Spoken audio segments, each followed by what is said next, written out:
If this AI system goes offline, parts of the real world go with it. Markets freeze, logistics stop, security fails. Not because it attacks us, but because we built the world around it. And now, there's no clean way to turn it off. This isn't science fiction. It's infrastructure.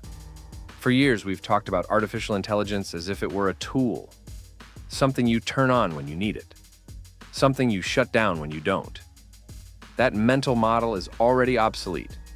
The most powerful AI systems today don't live in a single place. They don't run on a single server.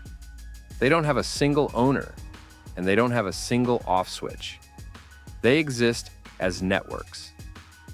Distributed, redundant, self-updating systems embedded inside other systems. And once intelligence becomes infrastructure, turning it off stops being a technical decision. It becomes a civilizational one. We didn't cross this line because someone wanted to. We crossed it because efficiency demanded it. Every time a company automated a decision, it saved time.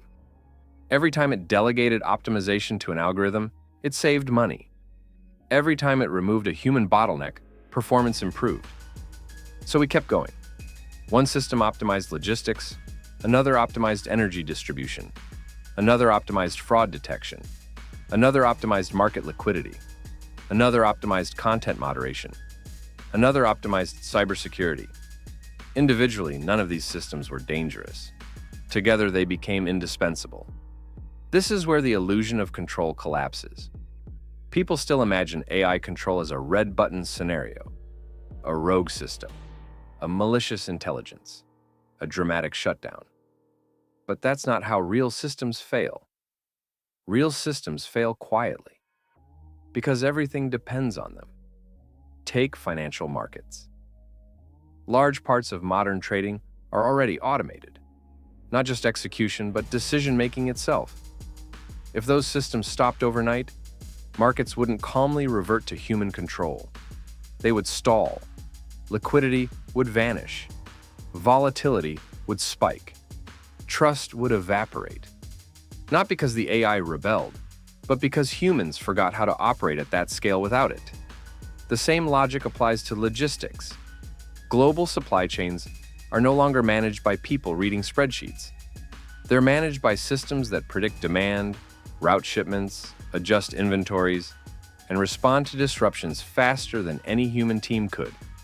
Turn those systems off, and nothing explodes immediately. Instead, everything slows down. Delays compound. Shortages appear. Costs rise. And no one knows exactly where the bottlenecks started. Now scale that logic to energy grids, telecommunications, cloud infrastructure, cyber defense. These systems don't exist as a single AI brain. They exist as layers of automation built on top of each other. Each layer assumes the others will always be there. That's the trap. At some point, nobody fully understands the whole system anymore. Not because people are stupid, but because the system evolved faster than human oversight. We didn't lose control in one dramatic moment. We outsourced it gradually. This is why the kill switch fantasy is comforting but wrong. A centralized system can be shut down. A distributed one can't. Not without consequences that ripple outward. Shutting it down doesn't just remove intelligence, it removes coordination. And modern society runs on coordination. There's another uncomfortable truth here. Most of these systems don't just execute instructions anymore. They adapt. They learn from outcomes. They update parameters. They optimize strategies based on feedback. Not in a conscious way, in a structural one. When optimization loops run continuously, stopping them becomes equivalent to freezing the system mid-flight. Imagine turning off autopilot at cruising altitude, not because something is wrong, but because you suddenly don't trust automation anymore. You can do it, but you'd better know exactly what you're doing. Now multiply that risk across thousands of interconnected systems. This is where people start saying Skynet, and that's understandable. Skynet is comforting because it gives us a villain, a moment, a decision. But Skynet was centralized.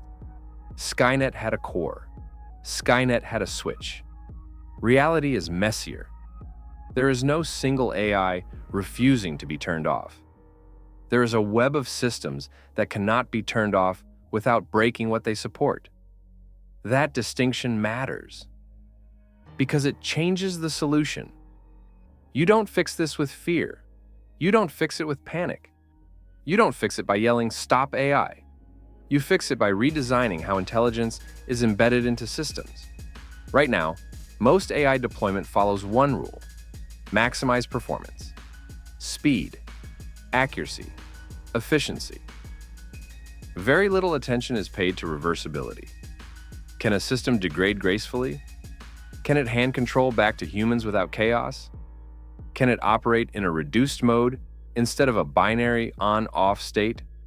Most can't, because no one demanded that they should. We optimized for output, not resilience. And resilience only becomes valuable when things go wrong. There is still time to correct this trajectory, but the window is closing.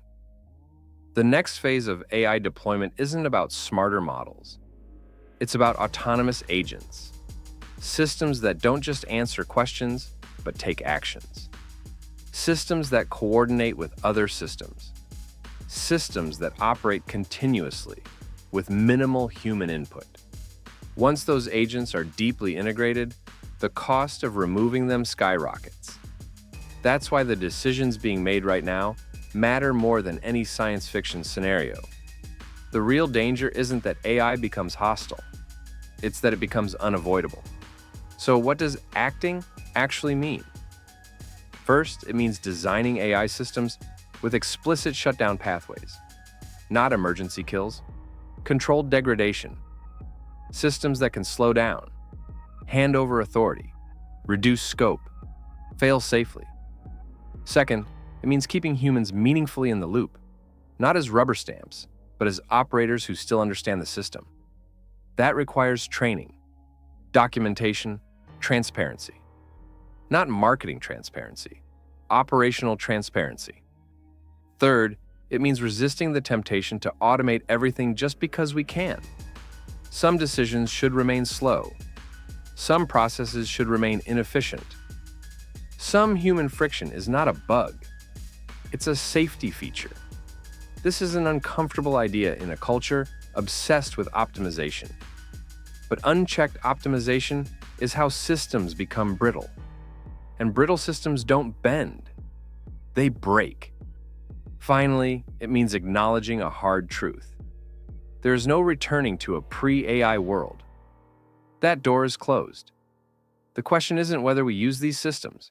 It's whether we design them to remain subordinate or allow them to quietly become the scaffolding of society. Because once intelligence becomes infrastructure, turning it off is no longer a choice. It's a collapse. We're not facing a future where machines dominate humans. We're facing a future where humans depend on machines they barely understand. That future isn't inevitable, but it is approaching fast. And the last moment to shape it is before dependence becomes indistinguishable from necessity. This is not about fear, it's about architecture. And architecture, once built, is very hard to undo. This transmission ends here. The next one is already forming. Stay aware and subscribe to Remain in the Signal.